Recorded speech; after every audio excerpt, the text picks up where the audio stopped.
जय झूलेलाल। असू चंड सिर्फ़ पर्व ही कोन्हे, हीअ असांजी एकता जो प्रतीक आहे। एकता में ही सिंधियत पंहिंजी क़ाइमु रहे, इन जे लाइ मॉडल टाउन जे हर हिकु सिंधी निवासीअ जो फ़र्ज़ु ऐं पंहिंजी ज़िम्मेवारी सम्झे ऐं असू पर्व ते पहुची करे अची करे मौज घुमाए। जय झूलेलाल। जय झूलेलाल।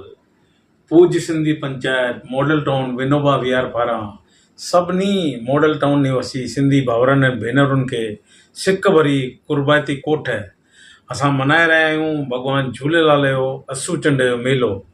4 अक्टूबर जुमे जे ॾींहुं शाम जो 6:09 बाबा फतूमल एंड पार्टी सां गॾु मिली करे मौजूं मचाईंदासीं।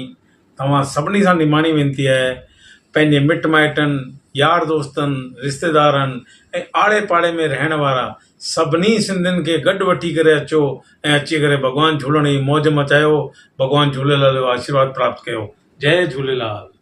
जय झूलेलाल। मुंहिंजे चैनल सिंध समाज ते तव्हां सभिनि जो स्वागत आहे। पंहिंजी सिंधी मिठड़ी ॿोली में मां तव्हां सां गॾु शेयर कंदी आहियां कुझु सिंधी कथाऊं, सिंधी भॼन, दादीअ जा घरेलू नुस्खा ऐं कुझु सिंधी उपाय। सिंधियुनि जा महीना कहिड़ा कहिड़ा हूंदा आहिनि? जेठ, वैसाख, ॼेठ, आखार, सावण, बडो, असू, कती, नहरी, मांग ऐं फगुड़। महीनो अची वियो आहे असुअ जो, ऐं असुअ जे महीने में असांजे झूलेलाल साईंअ जो चंड जो ॾियारो बि ईंदो आहे। असू चंड सिंधी छो मल्हाईंदा आहिनि उहो मां तव्हांखे ॿुधायांव थी। इहा ॻाल्हि आहे सिंध जी। जॾहिं असांजे सिंधियत ते प्रहार कयो वियो मिरख बादशाह द्वारा, उन्हनि असांजे सिंधियुनि भाउरनि खे मुस्लमान ठाहिण ते चाहियो, तॾहिं उन समय में उते झूलेलाल साईं अवतार वरितो हो।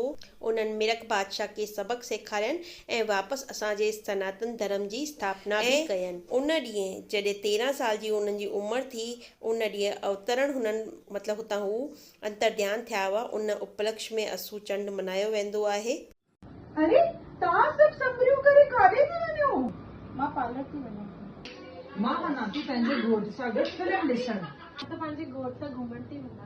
किटी था वञो, उते मौज मनाईंदासीं, गेम खेलींदासीं, असां शॉपिंग करण था वञूं। तव्हां काॾे था वञो? मां त वञां थी सोनारे वटि शॉपिंग करणी आहे। सोन जी शादी आहे घर में, सोन वठण थी वञां। हलो चंड थो अचनि, 4 तारीख़ जो मेलो आहे, उते हलो, उते मौज मचायो। घुमण फिरण त वरी बि पोइ थींदव। अचो चंड जे मेले ते 4 तारीख़ भंडारो बि अथव।